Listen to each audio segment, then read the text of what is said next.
Hello students, स्वागत है आप सभी का ऑनलाइन क्लासेस के अंदर। आज अपन स्टार्ट करेंगे अपना मैग्नेटिक प्रॉपर्टीज़ पढ़ रहे थे हम। जो मैग्नेटिक प्रॉपर्टीज़ पढ़ रहे थे हम जो एमओडी के आधार पर पढ़ रहे थे और सीएफटी के आधार पर भी देख रहे थे कि किस तरीके से उनको डिवाइड किया जाता है। फर्स्ट अपन ने देखा था कि थियोरेटिकल पार्ट देखा था कि उसके अंदर आपके पैरामैग्नेटिक, डायामैग्नेटिक या फेरोमैग्नेटिक, एंटी फेरोमैग्नेटिक होती क्या है ना, ये सब अपन वैसे पढ़ चुके हैं। लेकिन आज जो डिटेल से पढ़ेंगे वो है इनका फॉर्मूले से द्वारा अपन किसी की भी मैग्नेटिक प्रॉपर्टीज निकालना कि वो आपका डायामैग्नेटिक होगा या पैरामैग्नेटिक होगा, क्योंकि अपने पास केवल इस तरीके से फॉर्मूले लिखे हुए आएंगे। फिर उसमें से अपन को पूछा जाएगा कि अनुचुंबकीय होगा या प्रतिचुंबकीय होगा। तो इस कंडीशन में अपन कैसे ज्ञात कर सकते हैं? केवल एक फॉर्मूले से ही याद किया जा सकता है, यानी कि अपन थियोरेटिकल बेस से ही अपन इसका निकाल सकते हैं। फॉर्मूला लगा के मैथमेटिकली प्रोसेस के द्वारा अपन उसे बता सकते हैं कि आपका डायामैग्नेटिक होगा या पैरामैग्नेटिक होगा। ओके, तो ये जो आपके पास लिखे हुए हैं इन एग्जाम्पल्स को अपन डिटेल से पढ़ेंगे। इसमें देखो आपके सारे चैप्टर में जितना भी अभी तक अपन ने पढ़ा वो सारा आपके एकदम क्या हो जाएगा, मर्ज हो जाएगा, यानी कि जो जितना था आपके वो सब कॉन्सेप्ट अपन यहाँ वापस से पढ़ने वाले हैं। वापस से वही बातें आने वाली है। जैसे पहले तो अपन को क्या करना है, एक आपको वैसे अगर सीएफटी के अंदर कोई एग्जाम में आपसे पूछा जाता है कि इस मान लो कॉम्प्लेक्स है, कॉम्प्लेक्स के बारे में समझाइए, उसके अंदर आप क्या बता सकते हो, जियोमेट्री बताइए, शेप बताइए, तो वो सब आप किसके थ्रू बताओगे? सीएफटी के द्वारा। अगर सीएफटी अच्छे से आती है तभी बता पाएंगे कि उसके अंदर हाइब्रिडेशन कितना होगा, किस तरीके से उसके अंदर स्प्लिटिंग होगी, है ना। तो पूरा कॉन्सेप्ट एक तरीके से कहा जाए तो पूरा कॉन्सेप्ट इसमें लगने वाला है, यानी कि जितना अभी तक अपन ने पढ़ा है मेटल लिगेंड बॉन्डिंग में वो सारा कंप्लीट इसमें कंक्लूड होने वाला है। ओके सॉरी, तो अपन क्या करने वाले हैं, पहले फर्स्ट एग्जांपल देखते हैं। पहला एग्जांपल है अपना K3FeCN6 है ना, CN6। सबसे पहले अपने को क्या करना है कि इस कॉम्प्लेक्स के अंदर पहले तो अपने को उसका ऑक्सीडेशन स्टेट निकालना है कि जो अपना मेटल एटम है। देखो एक बात, जब अपन कोऑर्डिनेशन कॉम्प्लेक्सेस की बात करते हैं तो कोऑर्डिनेशन के अंदर मेटल की ऑक्सीडेशन स्टेट निकाल के ही उसकी ज्यामिति याद कर सकते हैं, वरना याद नहीं कर सकते। बट आपके जैसे CH4 होता है, CH4 से अपने को हाइब्रिडेशन पूछा जाता है, एक आपसे इससे पूछा जाएगा इसका हाइब्रिडेशन कितना है। तो उस कंडीशन में अपन क्या करते हैं कि जो भी आपने ये होते हैं कोवैलेंट कंपाउंड्स की कभी भी अपन उसका हाइब्रिडेशन ऑक्सीडेशन स्टेट कभी भी नहीं निकालते कि इसका ये होगा आपके पास। जबकि आपके पास अगर FeCN6 आ गया, यानी कि जो आपका कॉम्प्लेक्स दिया गया वो, यानी कि उसके अंदर मेटल और लिगेंड बॉन्डिंग होगी, किसी के अंदर भी मेटल और लिगेंड बॉन्डिंग है, तब अपन क्या करते हैं ऑक्सीडेशन स्टेट के थ्रू ही ज्ञात करते हैं कि उसका हाइब्रिडेशन कितना होगा।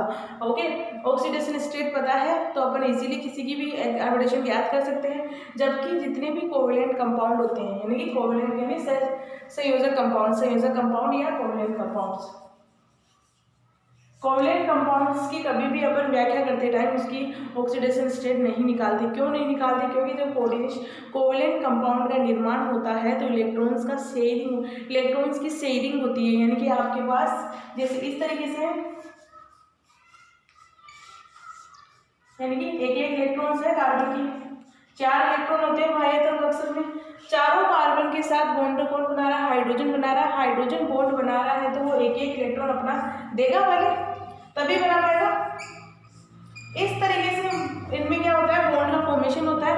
इसीलिए केवल इसमें अपन क्या नहीं करते कि ऑक्सीडेशन स्टेट नहीं निकालते हैं। बट आपके जब मेटल और लिगेंड जैसे कॉम्प्लेक्स मिल जाए आपको, यानी कि आपके पास अगर कोई मेटल और लिगेंड जैसा कॉम्प्लेक्स आ जाए तो उस कंडीशन में क्या होता है कि उसकी ऑक्सीडेशन स्टेट निकाल के अपन उसका हाइब्रिडेशन को एक्सप्लेन करते हैं। क्योंकि यहाँ क्या होता है कि इलेक्ट्रॉन शेयर ट्रांसफर होते हैं, कंप्लीट इलेक्ट्रॉन आपके जो लिगेंड की नॉन बॉन्डिंग इलेक्ट्रॉन्स हैं वो मेटल के d ऑर्बिटल्स अगर खाली है या s खाली है या p खाली है तो उनमें क्या होगा, कंप्लीट फिल होते हैं, यानी कि दोनों इलेक्ट्रॉन्स जो बॉन्ड बना रहे हैं वो लिगेंड के ही होते हैं, है ना। तो मेटल का इसके अंदर कोई रोल नहीं होता, केवल अट्रैक्शन होता है मेटल का, कि मेटल क्या करता है कि उस लिगेंड को एम्प्टी ऑर्बिटल यानी कि वैकेंट ऑर्बिटल होते हैं उन्हें प्रोवाइड करवाता है। ओके, तो तो बात आती है फर्स्ट एग्जाम्पल की। इसके अंदर अपने को बताना है कि आपको पूछा जाएगा कि इसके अंदर जो आपका मैग्नेटिक प्रॉपर्टीज कैसी होगी या मैग्नेटिक मोमेंटम कैसा किस प्रकार से आएगा, है ना। या पूछा जाएगा कि पैरामैग्नेटिक कैसा होता, पैरामैग्नेटिक है या डायामैग्नेटिक है। तो उस कंडीशन में अपने को क्या करना है, इसके अंदर पहले ऑक्सीडेशन स्टेट फाइंड करनी है। तो फर्स्ट एग्जांपल है ऑक्सीडेशन स्टेट निकालने के लिए अपने पास देखो, जब भी आपके पास K3FeCN, जैसे आपके पास K3FeCN6 है, आपके पास ये कॉम्प्लेक्स है। इस कॉम्प्लेक्स के ऑक्सीडेशन स्टेट निकालने से पहले क्या करो, जो भी आपका आयन मंडल है, यानी कि आपके जब कॉम्प्लेक्स किस तरीके से, इसे आप एक्सप्लेन करना हो तो कौन कौन से किस तरीके से हैं। जो आपका ये होता है ब्रैकेट के अंदर बंद होता है, यानी कि स्क्वायर ब्रैकेट होगा, स्क्वायर ब्रैकेट में जो भी स्पीसीज होगी, यानी कि मेटल और लिगेंड होगा। तो मेटल और लिगेंड है तो उन्हें कहा जाता है समन्वय मंडल। ओके, समन्वय मंडल। और जबकि आपके पास अगर बाहर कोई स्पीसीज लगी हो, देखो पॉजिटिव आएगा अगर कोई अपने पास मान लो कोई वो है क्षारीय धातुएं हैं, एस ब्लॉक एलिमेंट्स है ना, वो क्या करेंगे, माइनस चार्ज छोड़ के जाएंगे, क्योंकि इनकी प्रॉपर्टी क्या होती है कि ये इलेक्ट्रॉन्स डोनेट करके जाने, इलेक्ट्रॉन डोनेट करने की क्षमता होती है। जबकि यहाँ अगर आपके पास हेलोजन्स लगे हो सकता है कि किसी के अंदर हेलोजन लगे हो, हेलोजन की प्रॉपर्टी क्या होगी, अपना इलेक्ट्रॉन लेके जाएगा, साथ में दूसरे का इलेक्ट्रॉन भी लेके जाएगा। तो ये इलेक्ट्रॉन लेके जाते हैं और ये इलेक्ट्रॉन दे के जाते हैं। तो अपने पास जो यहाँ लगे हो या यहाँ लगे हो, तो वो क्या होते हैं आपके आयन मंडल, आयन मंडल। ओके, आयन मंडल में क्या होता है, आयनिक स्पेयर में क्या होता है, आपके जो दो प्रकार के आयन्स लगे होंगे, या तो पॉजिटिव आयन होगा या नेगेटिव आयन होगा। ओके, तो पॉजिटिव आयन की आपके पास जैसे एस ब्लॉक के एलिमेंट होंगे तो प्लस चार्ज यानी कि माइनस देके जाएंगे, यानी कि उनकी एस ब्लॉक के मेटल्स अगर किसी के पास लगे हुए होते हैं तो उनकी प्रॉपर्टी क्या, एल्काइलिक मेटल बोलते हैं जिसे। एल्काइलिक मेटल की प्रॉपर्टी होती है कि वो अपना इलेक्ट्रॉन दे के जाते हैं। तो अपने पास 3 के हैं, यानी कि पोटेशियम आपके पास 3 है, तो 3 है तो वो क्या करेंगे आपके, और देखो ये क्या है यहाँ लिगेंड्स की संख्या है ना। लिगेंड्स के अपन ये नहीं बोलते कि जो भी मेटल के साथ अटैच है उन्हें नहीं बोलते। लिगेंड्स किसे कहते हैं, जो आपके मेटल को जितने भी नंबर ऑफ डोनेटिंग ग्रुप कितने हैं, यानी कितने डोनेट कर रहे हैं इलेक्ट्रॉन्स, उसे अपन लिगेंड्स कहते हैं। जैसे आपके पास EN2 है। अब अपने को पता है AN में क्या होता है, एक EN के अंदर 2 डोनेटिंग साइड होती है, तो 2 में कितनी होगी, 4 डोनेटिंग साइड होगी। तो इस तरीके से number of donating side number of donating side देखी जाती है, यानी कितने इलेक्ट्रॉन डोनेट कर रहा है वो देखते हैं इसके अंदर। ओके, तो ये क्या करेगा, इलेक्ट्रॉन्स देखे जाएगा, तो किस तरीके का बनाएगा इसको, पहले अपन जो भी बाहर आयन मंडल में उनको हटा देंगे ना। तो यहाँ कितना आ जाएगा FeCN6 और ये 3 माइनस, यानी कि 3 माइनस आपके देके चला गया। अब इसका ऑक्सीडेशन स्टेट देखते हैं।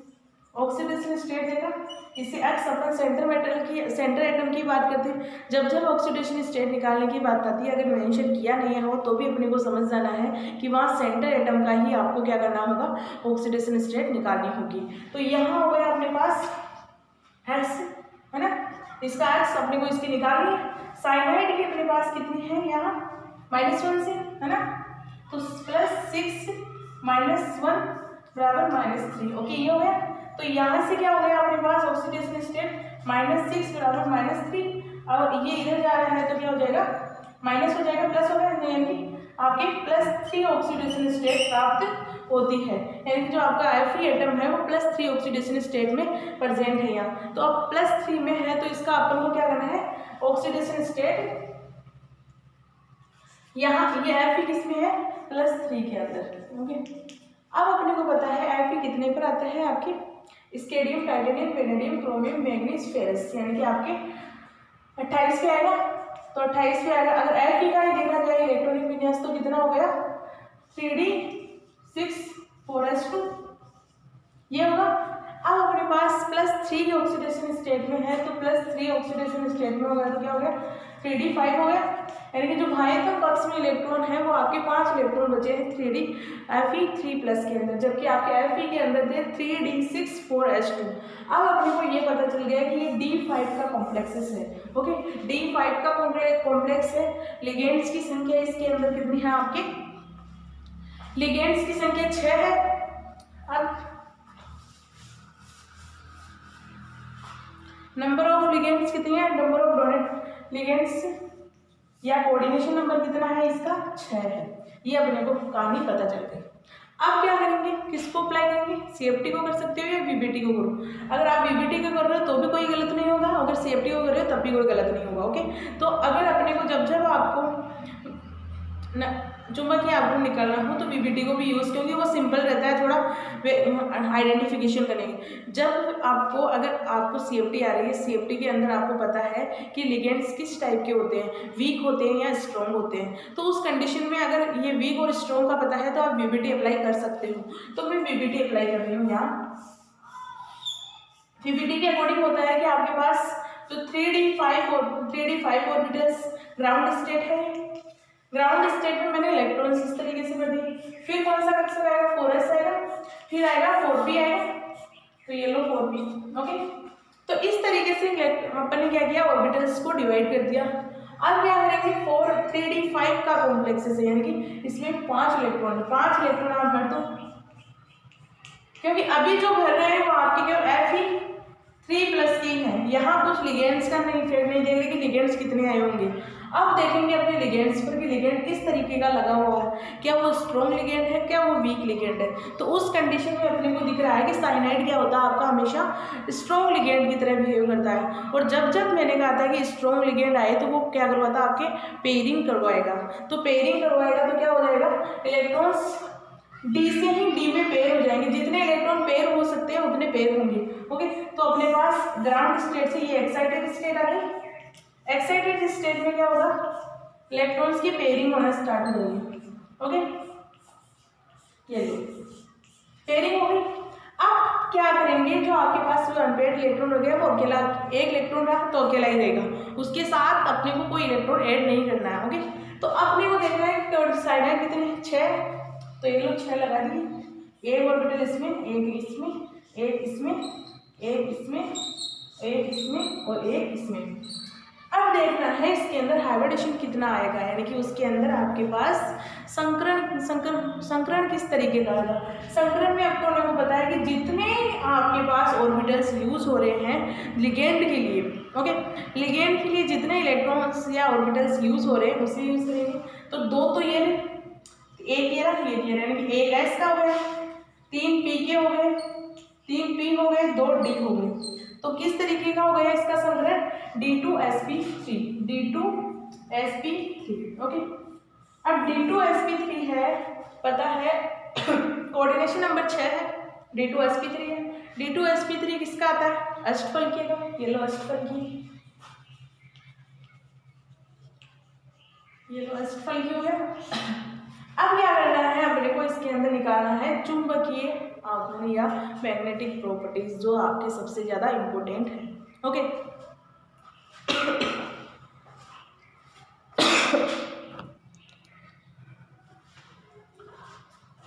चुंबकीय प्रॉपर्टीज हम इसमें डिफाइन करेंगे तो फॉर्मूला कौन सा लगेगा, n+2। यहाँ n क्या है, number of unpaired electron, n बराबर नंबर ऑफ अनपेयर्ड इलेक्ट्रॉन। अब अपने को पता है इसमें नंबर ऑफ अनपेयर्ड इलेक्ट्रॉन कितना, 1 इलेक्ट्रॉन है। तो अपने को क्या करना है, n की वैल्यू 1, तो इसमें पुट कर दो, तो 1+2, अब ऐसे आगे कैलकुलेट कर लेना। ओके, तो ये प्रोसेस हो गया कंप्लीट प्रोसेस, यानी कि CFT जितनी पढ़ी अपन ने अभी तक, VBT जितनी पढ़ी वो सारी यूज हो गई यहाँ। ओके, तो सारी यूज हो गई, इसमें अब कुछ ज़्यादा नहीं। एक क्वेश्चन तो आपके पक्का इस तरीके से एग्जाम में आता ही है कि इनके बारे में आपको एक्सप्लेन करना होगा किस तरीके से आपने इसमें इलेक्ट्रॉन, इतना हो गया। अब आप CFT के अकॉर्डिंग भी कर सकते हो। CFT के अकॉर्डिंग कैसे करोगे, ये जो सिंपल मेथड था वो अपन अभी तक करते आ रहे थे, 11th 12th से करते आ रहे थे, वहाँ यूज भी हो रहा था। CFT के अकॉर्डिंग करना है, इसके अंदर आपको स्प्लिटिंग करनी है, वही आपके इस तरीके से 3 और ये 2। CFT के अकॉर्डिंग अपन को करना है D5 का कॉम्प्लेक्स है, D5 का कॉम्प्लेक्स है तो ये लो अपने को पता है कि इसके पास कौन सा स्ट्रॉन्ग लिगेंड है। अब इसे अपन बोल रहे थे T2G और EC। इसमें आपको इलेक्ट्रॉनिक विन्यास लिखना है, यानी कि कॉन्फ़िगरेशन।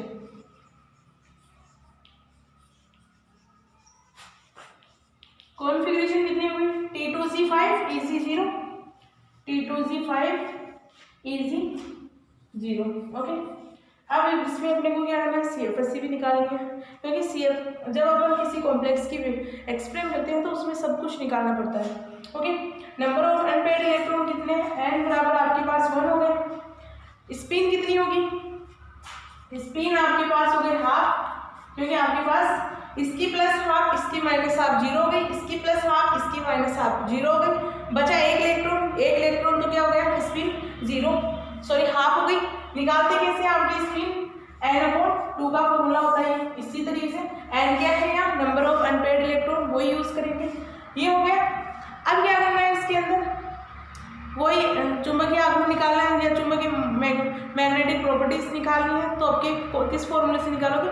√Mn+2r ऐसे फॉर्मूले से। ओके, सब में यही लगने वाला है, जब आपके चेंज होगा बता देंगे किस में चेंज होगा। ओके, अब आपको क्या करना है? इसकी CFSC निकालनी है, तो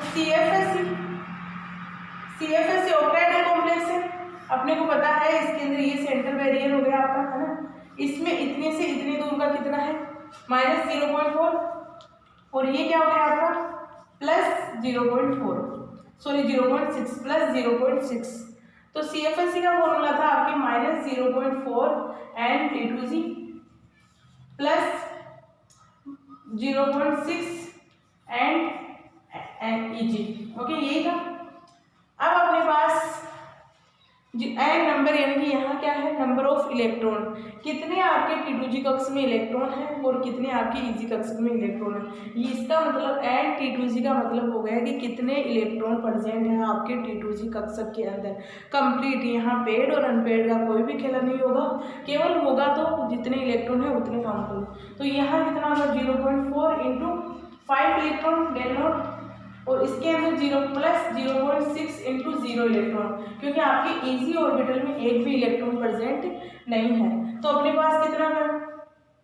-2.5 डेल नॉट आ गया, और ये हो गया। ये वैल्यू अपने पास CFSC की आती है। इस तरीके से भी अपन इसे एक्सप्लेन कर सकते हैं। और आपका अष्टफलकीय कॉम्प्लेक्स है, इस तरीके से अपन है D2sp3 इसका एडिशन आएगा। इसे देखकर भी अपन आइडिया लगा सकते हैं, क्योंकि दो लिगेंड के इलेक्ट्रॉन्स तो किस में भरेंगे? D में भरेंगे। कौन से D में?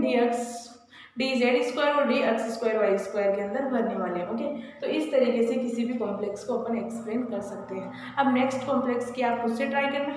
ओके, पहले ये जितने लिखे हुए हैं उनकी खुद से ट्राई करना एक बार।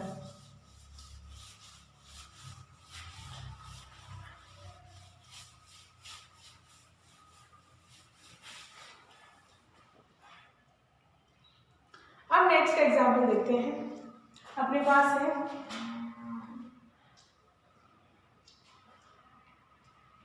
सेकेंड, इसमें भी क्या Fe3+ में ही है, Fe3+ में ही है, लेकिन यहाँ कौन सा लिगेंड हो? ये तो आपका स्ट्रॉन्ग लिगेंड था, ये कौन सा आपका वीक लिगेंड है? Week ligand. Okay, week ligand है तो पेयरिंग नहीं करवाएगा, ये लो पेयरिंग नहीं करवाएगा। ये लो 5 इलेक्ट्रॉन भर्ती, अगर पेयरिंग नहीं करवाएगा तो इसकी CFSC कितनी हो गई? पहले तो 0 हो गई। ओके, और इसमें ये T2G हो गया और ये EG हो गया। अब अपने को पता है कि जब आगे वाले इलेक्ट्रॉन किस में जाने वाले?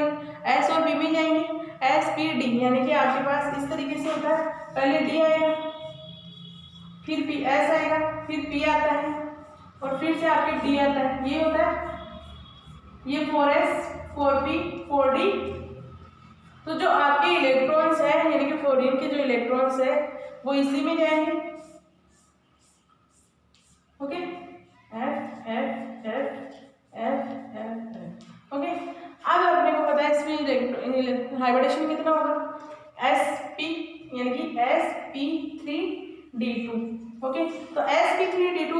तब भी अष्टफलकीय ही होगा, अष्टफलकीय हो गया। लेकिन अब आपको बताना है कि ये आउटर होगा, यानी आपके पास आउटर ऑर्बिटल्स होंगे या इनर ऑर्बिटल्स होंगे। तो आपके जो आउटर ऑर्बिटल कॉम्प्लेक्स जो हमने पहला पढ़ा था वो आपके था inner orbital complex, inner orbital complex, और ये जो आया है आपके outer orbital complex. Inner orbital complex का मतलब कि आपके जो डी ऑर्बिटल्स यूज हो रहे थे वो 3D के यूज हो रहे थे, और अगर आपके पास किसके इलेक्ट्रॉन्स यूज हो, बाहरी यानी कि आपके 4D के यूज हो, तब अपन बोलते हैं आउटर ऑर्बिटल कॉम्प्लेक्स होता है। अब इसमें अनपेयर्ड इलेक्ट्रॉन कितने, 5, स्पिन कितनी हो गई आपके पास 5/2। वही अपने को क्या करना है, इसका मैग्नेटिक प्रॉपर्टीज निकालना, तो n√n+2, n की वैल्यू कितनी हो जाएगी 5, तो ये लो 5+2, तो इसकी वैल्यू आएगी 5 पॉइंट के आसपास ही आपको प्राप्त होने वाली है, यानी 5.8 के आसपास इसके अंदर मैग्नेटिक प्रॉपर्टीज होगी bore magnetron. Okay, bore magnetron. Okay, ये होता है प्रोसेस आपका किसी भी कॉम्प्लेक्स की एक्सप्लेन करने के लिए। अब बात आती है इनमें, पहले तो इनकी क्या करनी है, सबके ऑक्सीडेशन स्टेट ही आपको निकालनी है। ऑक्सीडेशन स्टेट निकालने के बाद ही अपन इसे डिसाइड कर सकते हैं। देखो यहाँ Mn+2 में होगा, उससे ट्राई करना है एक बार।